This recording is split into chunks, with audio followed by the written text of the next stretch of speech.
Hello दोस्तों, स्वागत है एक बार पुनः आप सभी का हमारे अपने YouTube channel Shiv coaching classes पर।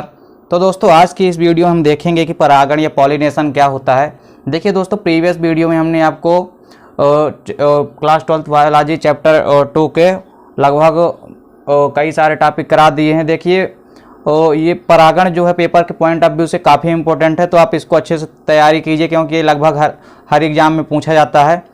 तो चलिए देखते हैं परागण क्या होता है। तो देखिए दोस्तों, पुंकेसर के पराग कोश से पराग कणों का उस पुष्प के या दूसरे पुष्प के किसी पुष्प के वर्तिकाग्र पर जाना क्या कहलाता है? परागण कहलाता है। देखिए दोस्तों, क्या होता है, जो बेसिकली पराग कण होते हैं, पोलन ग्रेन होते हैं, ये कहाँ होते हैं? पराग कोश में या एंथर के अंदर होते हैं। अब ये पराग कोश से पोलन ग्रेन का क्या होता है? पराग कोश से पराग कणों का निकल करके कहाँ जाना? वर्तिकाग्र पर जाके गिरना, क्या कहलाता है? परागण कहलाता है, या पॉलिनेशन कहलाता है। समझ में आ गया होगा दोस्तों आपको क्या होता है? पराग कोश में क्या होते हैं? पराग कण होते हैं, और यही पराग कण क्या होते हैं? जब जाके कहाँ गिरते हैं? वर्तिकाग्र पर गिरते हैं, किसी उसी पुष्प के वर्तिकाग्र पर या दूसरे पुष्प के वर्तिकाग्र पर जाके गिरते हैं, तो इसे हम क्या कहते हैं? परागण कहते हैं। अब देखिए दोस्तों, परागण बेसिकली दोस्तों दो प्रकार का होता है। उसमें से पहला जो हमारा प्रकार है वो क्या होता है? स्वपरागण। देखिए दोस्तों, स्वपरागण क्या होता है? जब एक ही पुष्प के परागकण उसी पुष्प के या उसी पौधे के दूसरे पुष्प के वर्तिकाग्र पर स्थानांतरित होते हैं, तो उसे हम स्वपरागण कहते हैं। देखिए दोस्तों, क्या होता है, यदि परागकण जो है, तो जिस पुष्प के परागकण है उसी पुष्प के यदि वर्तिकाग्र पर गिरते हैं या उसी पौधे के दूसरे पुष्प पर गिरते हैं, तो इस प्रकार के परागण को हम क्या कहते हैं? स्वपरागण कहते हैं, या सेल्फ पॉलिनेशन कहते हैं। देखिए दोस्तों, जो हमारा दूसरा प्रकार है वो होता है परपरागण या क्रॉस पॉलिनेशन, इसको हम कहते हैं। तो देखिए परपरागण क्या होता है? जब परागकण किसी दूसरे पौधे पर स्थित पुष्प के वर्तिकाग्र पर स्थानांतरित हो, तो इस परागण को परपरागण कहते हैं अथवा परनिसेचन कहते हैं। देखिए क्या होता है, मान लीजिए कोई फ्लावर है, तो वह उसी जाति के दूसरे पौधे के पुष्प में क्या होता है? जाके यदि वर्तिकाग्र पर गिरता है, या दूसरे पौधे के पुष्प में क्या होता है? ये जो परागकण है पहले पौधे के फूल के, वो यदि दूसरे पौधे के पुष्प में जाके यदि वर्तिकाग्र पर गिरते हैं, तो इस प्रकार के परागण को हम क्या कहते हैं? परपरागण कहते हैं, या क्रॉस पॉलिनेशन कहते हैं।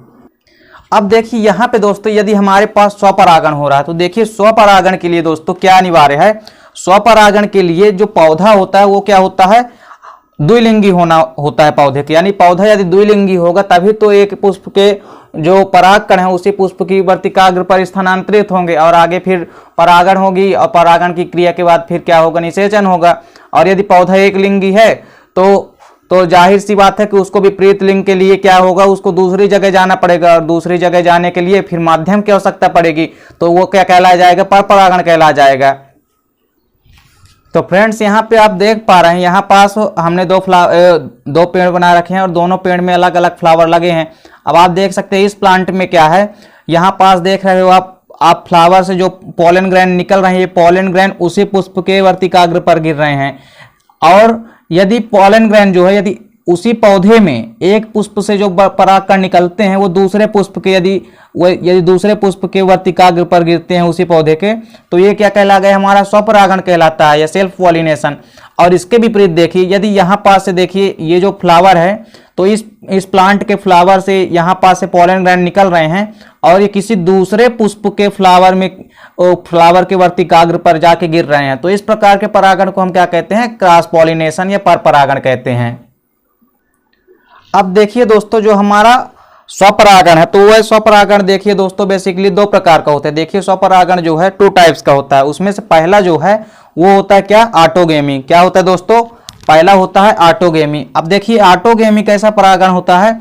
तो ऑटोगेमी में क्या होता है? देखिए, जब किसी पुष्प के पुंकेसर के पराग कोश से उसी परागकण उसी पुष्प के वर्तिकाग्र पर परागित करते हैं ना, तब उसे हम ऑटोगेमी कहते हैं। देखिए मान लीजिए हमारे पास कोई फ्लावर है, तो उस फ्लावर के जो परागकण या पोलन ग्रेन निकलते हैं, तो वो उसी फ्लावर के वर्तिकाग्र पर गिरते हैं, तो इस प्रकार के परागण को हम क्या कहते हैं? ऑटोगेमी कहते हैं। ठीक है दोस्तों, ऑटोगेमी स्वपरागण कहते हैं। और इसका आप एग्जाम्पल देख सकते हो। इसका उदाहरण क्या क्या है? जैसे गेहूं, मटर, धान आदि में आप देख सकते हो उसी पुष्प के परागकण जो होते हैं तो उसी पुष्प के वर्तिकाग्र पर गिरते हैं। जब धान ऐसे हिलता है या कि गेहूं, तो क्या होता है? उसी के जो परागकण हैं वो उसी पुष्प के वर्तिकाग्र पर स्थानांतरित हो जाते हैं। चलिए जो दूसरा है दोस्तों हमारा इसका प्रकार स्वपरागण का, वो होता है जिटेनोगेमी। तो देखिए जो जिटेनोगेमी होता है, इसमें क्या होता है, जब किसी पुष्प के पुंकेसर के जो पराग कोश से पराग कण निकलते हैं वो दूसरे पुष्प के, वो उसी पौधे के दूसरे पुष्प के वर्तिकाग्र पर स्थानांतरित होते हैं, तब इस प्रकार के हम स्वपरागण को क्या कहते हैं, जिटोनोगेमी कहते हैं। क्या कहा दोस्तों हमने कि मान लीजिए कोई हमारे पास प्लांट है, तो उसके एक फ्लावर से जो पराग कण पॉलन ग्रैंड निकलते हैं वो उसी प्लांट के दूसरे पुष्प के वर्तिकाग्र पर स्थानांतरित होते हैं। तो इस प्रकार के परागण को हम क्या कहते हैं, जिटोनोगेमी कहते हैं। देखिए दोस्तों यहाँ पे आप देख सकते हो कि हमारे पास कोई फ्लावर है। अब इस फ्लावर से जो पॉलन ग्रैंड निकल रहे हैं, तो वो देख रहे हो इसी फ्लावर में क्या हो रहा है, इसी फ्लावर के वर्तिकाग्र पर स्थानांतरित हो रहे हैं। यानी इसी फ्लावर से पॉलन ग्रैंड निकली है और इसी फ्लावर में क्या हो रहे हैं, स्थानांतरित हो रहे हैं, यानी इसी फ्लावर के वर्तिकाग्र पर गिर रहे हैं परागकण। तो इस परागण को हम क्या कहते हैं, ऑटोगेमी स्वपरागण कहते हैं। ठीक है दोस्तों। और इसके विपरीत देखिए, एक ही पादप में, एक ही पौधे में एक पुष्प से जो परागकण निकल रहे हैं वो दूसरे पुष्प के वर्तिकाग्र पर जाके स्थानांतरित हो रहे हैं। तो इस प्रकार के परागण को हम क्या कहते हैं, जिटोनोगेमी स्वपरागण कहते हैं। चलिए दोस्तों, तो अब हम स्वपरागण से लाभ देखते हैं। देखिए जो एडवांटेज होता है हमको सेल्फ पॉलिनेशन से, वो क्या होता है कि परागकणों की अधिक मात्रा में आवश्यकता नहीं होती। देखिए स्वपरागण में क्या होता है, अब एक ही पुष्प के जो परागकण है वो उसी पुष्प के वर्तिकाग्र पर स्थानांतरित हो जाते हैं, या कि उसी पौधे के दूसरे पुष्प में स्थानांतरित हो जाते हैं। तो ऐसे में क्या होता है कि परागकणों को ज्यादा हानि नहीं होती है, तो इसमें परागकणों की क्या होती है, आवश्यकता कम होती है। देखिए दूसरा नंबर जो हमारा इससे एडवांटेज है, दूसरा लाभ जो है वो क्या है, स्वपरागण की क्रिया सहज व सुलभ होती है। अब देखिए इसको क्या है, इसको कहीं जाना भी नहीं है। इसमें क्या होता है, जो परागकण निकले तो वहीं पे क्या हुआ, पासी में अपने फ्लावर में क्या हो गए, वर्तिकाग्र पर स्थानांतरित हो गए। तो इनमें क्या होता है, यह क्रिया जो है तो सरल होती है और एकदम से सुलभ होती है। चलिए दोस्तों, जो तीसरा इससे लाभ है वो क्या होता है, स्वपरागण से बने बीज शुद्ध नस्ल वाले होते हैं। देखिए इससे जो बीज बनते हैं वो कैसी होते हैं, शुद्ध नस्ल वाली होती है। चलिए यानी जैसे मान लीजिए कोई पेरेंट्स पौधा है, तो उसके जो गुण है पूरी तरह से कैसे होंगे, जो शुद्ध गुण है वही शुद्ध गुण इसमें रहेंगे, सेम टू सेम।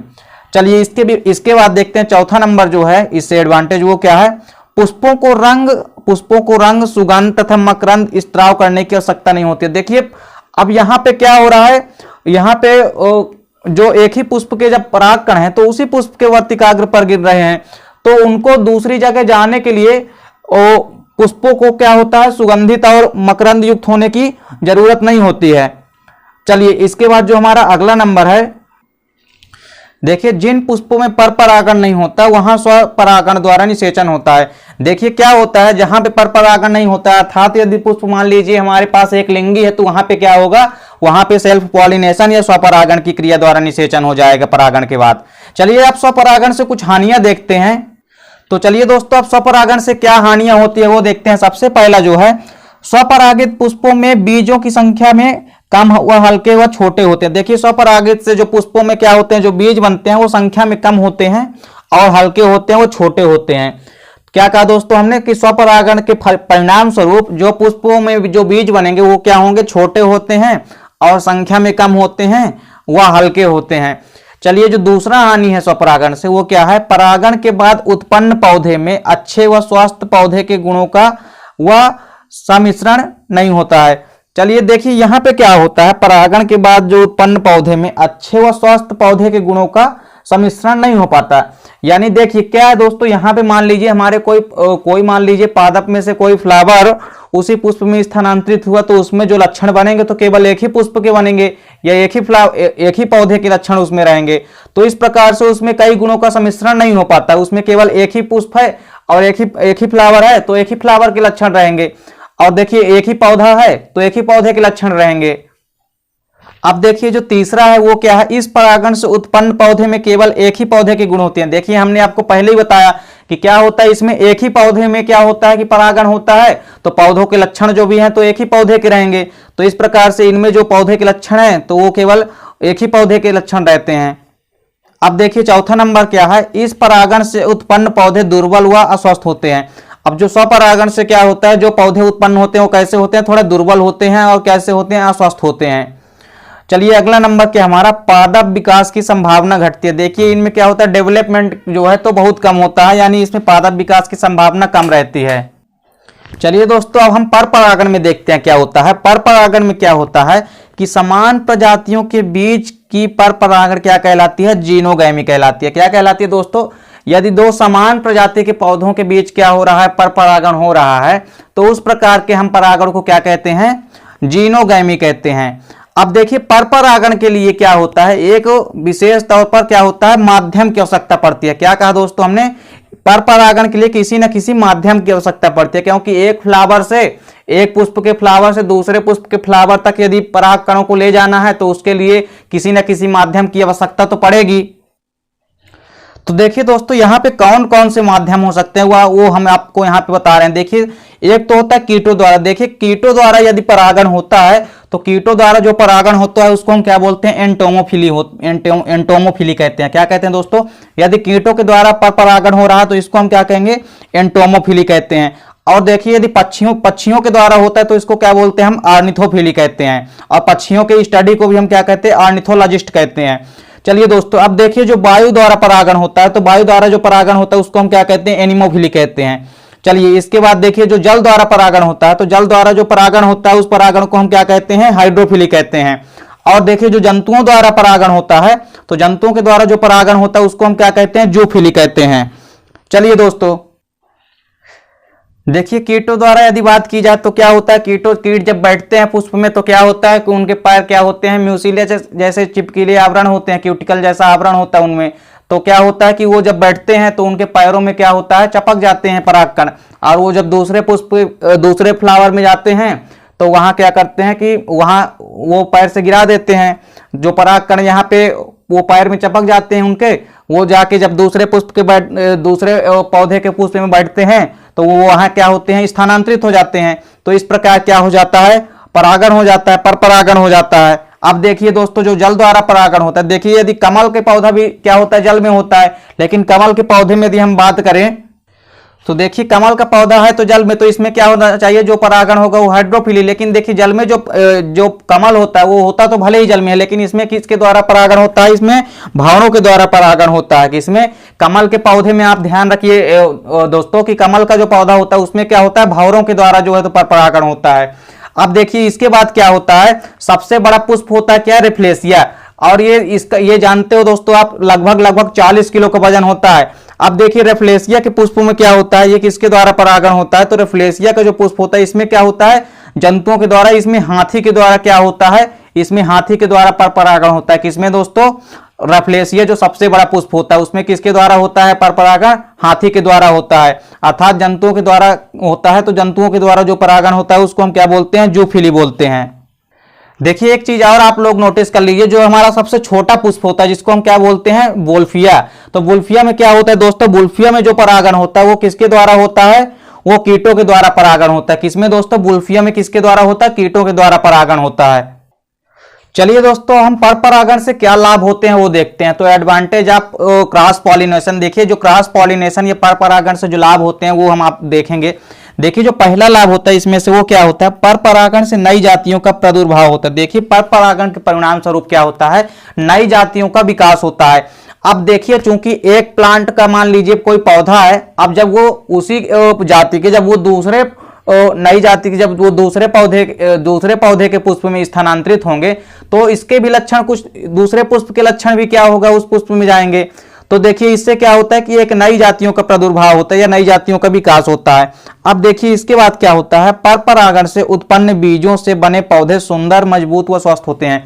देखिए क्या होता है दोस्तों, पर परागण के परिणाम स्वरूप जितने भी बीज उत्पन्न होते हैं वो कैसे होते हैं, सुंदर होते हैं, और कैसे होते हैं, मजबूत होते हैं, और कैसे होते हैं, वो स्वस्थ होते हैं। और देखिए तीसरा जो लाभ है वो क्या होता है, बीज संख्या में अधिक बनते हैं। देखिए बीज वहां पे क्या होता है, संख्या में बहुत कम बनते थे स्वपरागण में, लेकिन यहाँ पे क्या होता है, पर परागण में क्या होता है, बीज संख्या में बहुत अधिक मात्रा में बनते हैं। इसके बाद देखिए बालियां व फल अधिक बनते हैं। देखिए पर परागण के परिणाम स्वरूप क्या होता है, फल भी अधिक लगते हैं और बालियां भी अधिक लगती है। तो जब बालियां अधिक लगेगी तो फल स्वाभाविक सी बात है कि अधिक लगेंगे। अब देखिए जो पांचवा हमारा है वो क्या है, विकास एवं अनुकूलन की संभावना बढ़ती है। देखिए इसमें क्या होता है, अडॉप्टेशन या अनुकूलन और डेवलपमेंट की संभावना क्या होती है, बढ़ती है। अब इसके बाद देखिए परपरागण से हम क्या देखते हैं, हानियां देखते हैं।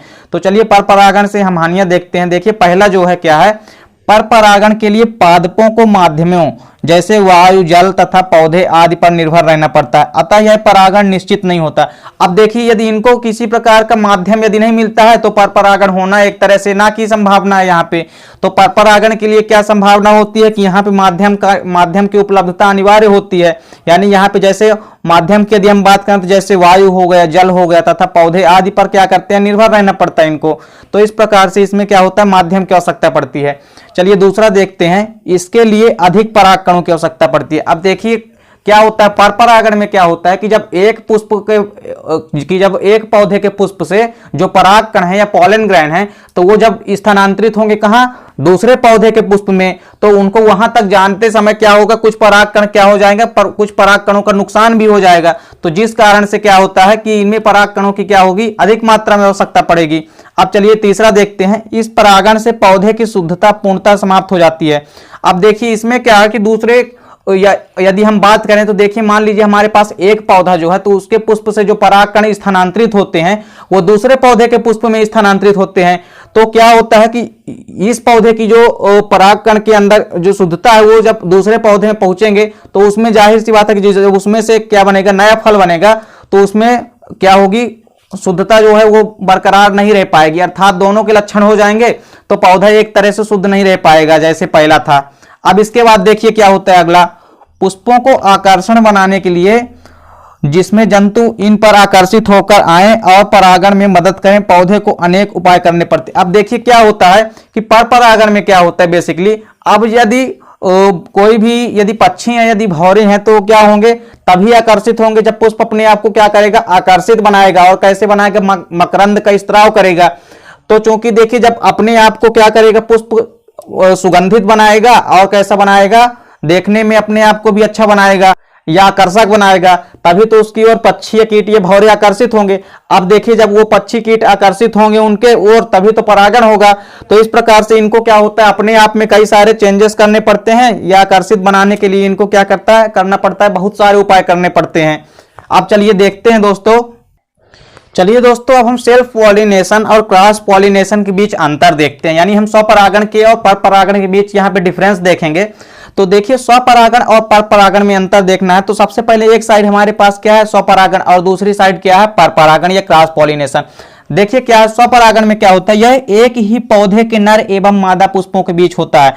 देखिए दोस्तों हमने आपको पहले भी बता चुका है कि यह जो स्वपरागण होता है, यह उसी पुष्प के जो परागकण है तो उसी पुष्प के वर्तिकाग्र पर गिरते हैं, या कि उसी पौधे के दूसरे पुष्प के वर्तिकाग्र पर गिरते हैं। तो इसमें क्या होता है कि एक ही पौधे के नर एवं मादा पुष्पों के बीच हो जाता है। चलिए दोस्तों अब इसके विपरीत देखिए, जो हमारा परपरागण होता है या क्रॉस पॉलिनेशन होता है, इसमें क्या होता है, यह परागण एक ही जाति के दो नर एवं मादा पुष्पों के बीच होता है। देखिए यह जो परागण होता है एक ही जाति के दो नर एवं मादा पुष्पों के बीच होता है। चलिए इसके बाद क्या है, इसके लिए पौधे का द्विलिंगी होना आवश्यक है। देखिए हमने आपको पहले ही बता दिया है कि जो स्वपरागण है इसमें पौधे का क्या होना, द्विलिंगी होना आवश्यक है। यदि द्विलिंगी पौधा है तभी तो उसमें मेल और फीमेल गैमेटोफाइट दोनों उपस्थित हैं, अर्थात मेल और फीमेल जननांग दोनों उपस्थित हैं, तभी तो इसमें एक पुष्प के जब परागकण उसी पुष्प की वर्तिकाग्र पर स्थानांतरित हो पाएंगे। और इसके विपरीत देखिए जो परपरागण होता है इसके लिए पौधे का द्विलिंगी होना आवश्यक नहीं होता है। अब देखिए पौधा यदि एक लिंगी है तभी तो वह दूसरे पुष्प पर आश्रित रहेगा, यानी दूसरे पुष्प से क्या होगा, पॉलन ग्रैन आके जब यहाँ पे स्थानांतरित होंगे तभी तो इनमें परागण होगा। अब देखिए इसका जो अगला डिफरेंस है वो क्या है, स्वपरागण के लिए पौधे का आकर्षण बड़ा सुंदर एवं मकरंद युक्त होना आवश्यक नहीं होता। देखिए अब स्वपरागण में क्या होता है कि जब पौधे उसी पुष्प के वर्तिकाग्र पर स्थानांतरित होंगे तो यहाँ पे पौधे को क्या है, किसी भी प्रकार का सुंदर या आकर्षण या मकरंद युक्त होने की आवश्यकता नहीं है। और इसके विपरीत यदि हम परपरागण में बात करें तो इसके लिए पौधों का आकर्षण बड़ा व सुंदर एवं मकरंद युक्त होना चाहिए। अब देखिए परपरागण में क्या होता है कि जब पुष्प जो है तो सुंदर रहेंगे, आकर्षण रहेंगे, तभी तो इनकी ओर क्या होगा कि जो कीट वगैरह हैं वो आकर्षित होंगे, और आकर्षित होंगे तभी तो इनमें क्या होगा, परागण होगा। तो इस प्रकार क्या हुआ, परपरागण हो गया। अब देखिए इसके बाद क्या होता है, जो हमारा अगला डिफरेंस है वो क्या होता है, इसके लिए कम परागकणों की आवश्यकता पड़ती है। देखिए जो स्वपरागण होता है इसके लिए क्या होता है, हमने आपको पहले ही बताया कि इसके लिए जो है कम मात्रा में परागकणों की आवश्यकता पड़ती है। इसके विपरीत देखिए जब परपरागण होता है तो इसमें क्या होता है, इसके लिए अधिक परागकणों की आवश्यकता पड़ती है। परपरागण में क्या होता है कि एक माध्यम से दूसरे पौधे में जब पहुंचता है तो उसके पहुंचने के बीच में कई सारे परागकणों का नुकसान हो जाता है, तो इसलिए परागकणों की मात्रा क्या होनी चाहिए, अधिक होनी चाहिए। देखिए दोस्तों यहां पर हमने आपको परागण क्या होता है, परागण के प्रकार भी आपको समझा दिया तथा स्वपरागण परपरागण के बीच अंतर भी बता दिया आपको, और स्वपरागण और परपरागण में जो लाभ हानि है दोनों से वो भी हमने आपको इस वीडियो में करा दिया है। तो आई होप दोस्तों कि ये वीडियो आपको अच्छी लगी होगी और अब वीडियो आपको समझ में आ गई होगी। दोस्तों यदि आपको वीडियो अच्छी लगे तो लाइक और कमेंट करें, साथ ही साथ दोस्तों के बीच शेयर करें।